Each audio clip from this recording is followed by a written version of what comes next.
오늘은 요단 동편에서 쫓아내지 않은 족속들을 한번 생각해 보도록 하겠습니다. 하나님께서 창세기 15장 말씀에서 아브라함과 언약을 맺으실 때에 아브라함에게 자손을 밤하늘의 뭇별과 같이 수많은 자손들을 허락해 주시겠다 말씀하셨습니다. 아들 하나 없는 아브라함에게 너의 몸에서 나온 자손들이 밤하늘의 뭇별과 같이 많게 해주겠다 이렇게 말씀하시면서 지금 아브라함이 거주하고 있는 이 가나안 땅을 그 후손들에게 주시마 이렇게 약속하셨습니다. 이때 하나님께서 주시겠다고 했던 가나안 땅은 여러분 최초 약속에 의해서는 애굽 땅에서부터 큰 강 유브라데까지라고 했는데 여러분 이때는 그 경계가 굉장히 모호합니다. 그러나 본격적으로 출애굽이 시작되고 민수기 말씀을 보시면은 하나님께서는 모세에게 이스라엘 백성들에게 주실 가나안 땅의 경계를 분명히 하고 있습니다. 남쪽은 염해 끝이라고 했고 또 서쪽 끝은 대해요, 그러니까 지중해까지다 이렇게 이야기를 했고 북쪽 끝은 호르산까지다 이렇게 말씀했고 동쪽 경계는 하살레난에서 스밤까지다 이렇게 이야기를 했는데 한마디로 말하면 요단 서편 땅만 주시겠다. 여러분 민수기 말씀에서는 그렇게 분명한 경계를 그려서 말씀하셨습니다. 그런데 여러분 오늘 본문의 말씀에 보니까 모세가 요단 동편 땅을 여러분 세 개의 지파에게 분배했다는 말씀이 나오고 있죠. 하나님이 주시마 약속하신 것이 아닌데 여러분 왜 모세는 요단 동편 땅을 세 지파에게 준 것일까요? 여러분 그 이야기가 민수기 32장 말씀에 나오고 있는데 이스라엘이 가나안 땅에 진입하기 위해서는 여러분 반드시 통과해야 하는 땅들이 있었습니다. 그 첫 번째 땅이 바로 에돔과 모압 땅이었습니다. 여러분 이스라엘 백성들이 에돔과 모압 땅을 통과하기에 앞서서 정중하게 모압과 에돔에게 우리가 가나안 땅으로 지금 들어가게 되는데 길을 잠시 좀 터달라, 너희의 영토를 지나가게 해달라 정중하게 부탁을 하게 됩니다. 여러분 이때 모압과 에돔은 불필요한 이스라엘과의 충돌을 피하기 위해서 이스라엘 백성들에게 길을 내주게 됩니다.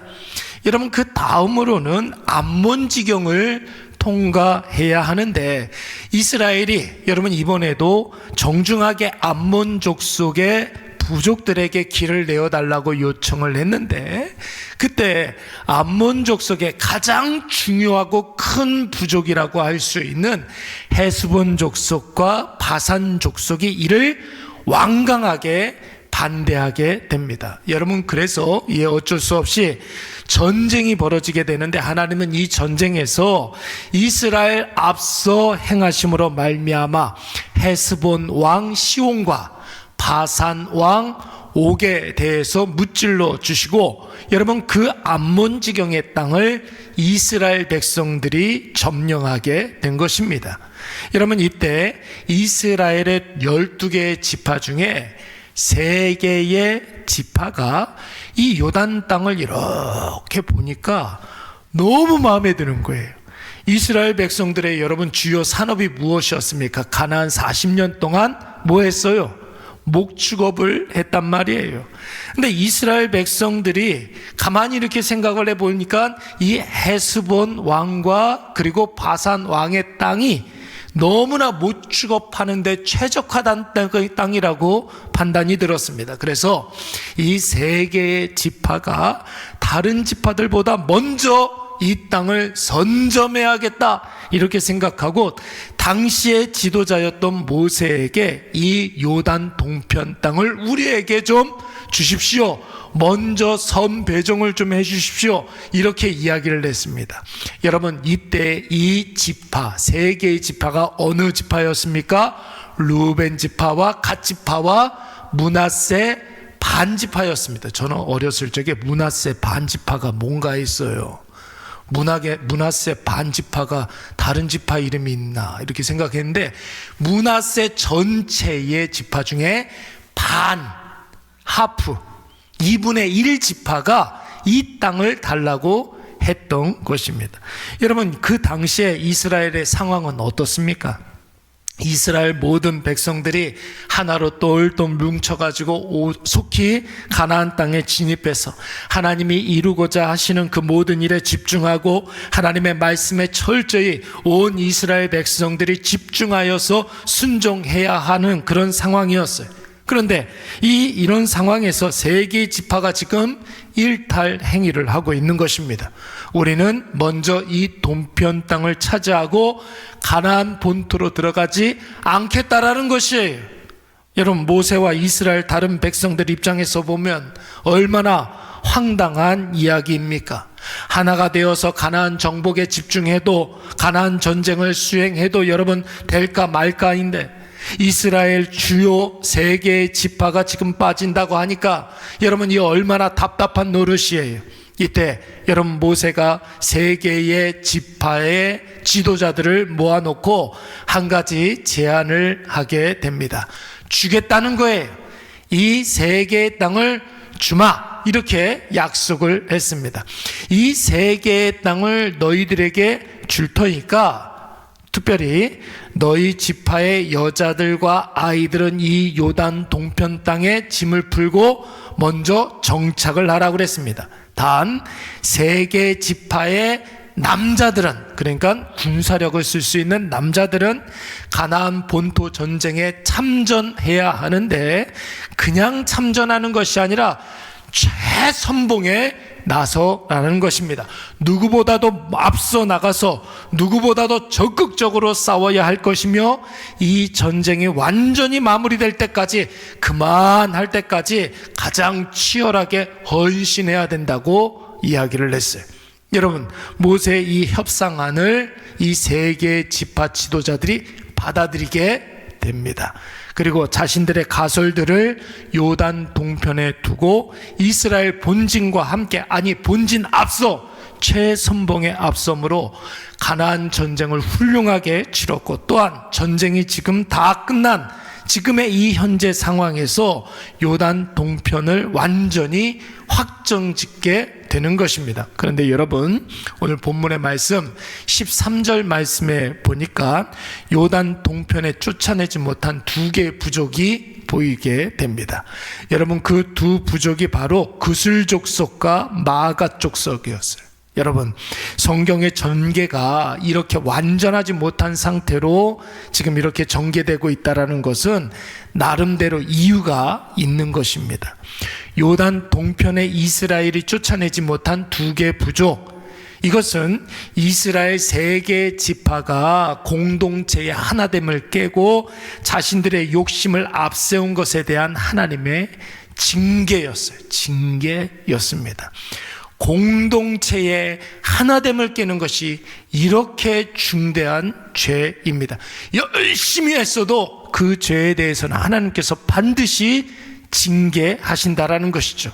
뿐만 아니라 앞으로 이 세 개의 지파가 하나님의 말씀에 순종하는지 순종하지 않는지, 이것을 볼 수 있는 하나의 장치가 됩니다. 이후로 이 세 개의 지파가 하나님의 말씀에 순종한다면 이들까지도 다 쫓아내고 요단 동편 땅이 완전히 이스라엘의 땅이 되겠지만, 혹시라도 이 세 개의 지파가 불순종하게 되면 이 두 개의 부족을 통하여서 이스라엘 허리에 가시가 될 것이라는 것입니다. 그러니까 순종을 위한 장치가 되는 것이죠. 실제로 여러분, 이 두 부족이 이스라엘 북쪽 경계에 있는 부족들이라 나중에 아수르가 흥왕할 때, 나중에 시간이 지나서 아수르가 막 이렇게 일어날 때 결국 이 두 부족이 아수르한테 가서 붙게 됩니다. 그래서 이스라엘 백성들에게 얼마나 큰 어려움을 주는지 몰라요. 그리고 또 다윗의 아들 중에 가장, 여러분, 아픈 손가락 누가 있습니까? 다윗의 아들 중에 다윗의 왕위를 찬탈했던 아들 압살롬의 어머니 이름이 마아가라는 여자가 있거든요. 이 마아가의 출신이 바로 그슬 왕의 딸입니다. 그러니까 여러분, 결국 이스라엘과 다윗 왕가의 씻을 수 없는 오점을 남기게 되는 것이죠. 결국 오늘 이 말씀도 순종하느냐 불순종하느냐, 여호수아 말씀의 핵심 단어로 풀어야 풀리는 말씀이 되는 것입니다. 사랑하는 여러분, 우리 앞에 놓인 여러 가지 삶의 형편은 욕심으로 풀면 그 욕심이 결국 우리의 삶의 가시가 되는 거예요. 반드시 욕심으로 우리가 뭔가를 하면 그 욕심의 대가는 우리가 치르게 됩니다. 그러나 하나님의 말씀과 순종의 개념으로 내 모든 상황을 풀게 되면 결국 아무리 힘들고 어려운 상황에서도 하나님이 그 안에 숨겨놓은 보물을 발견하게 되는 줄로 믿습니다. 여러분, 오늘도 이것을 꼭 기억하셔서 순종할 때는 철저하게 순도 100%의 순종을 하시고 조금도 내 욕심이 기승을 부리지 아니하도록 여러분, 은혜와 성령 그리고 말씀으로 내 안에 모든 내면을 채우시기 바랍니다. 그러면 그 순종의 대가를 하나님께서 반드시 복으로 우리에게 허락해 주시고, 불순종의 대가, 그러니까 욕심으로 모든 일들을 우리가 풀어가게 되면 그 욕심의 대가는 반드시 치른다는 사실, 여러분 꼭 기억하셔서 오늘도 순도 100%의 순종으로 하나님 아버지 앞에 순종하는 우리 모두가 되시기를 간절히 축원합니다. 우리 말씀 생각합니다.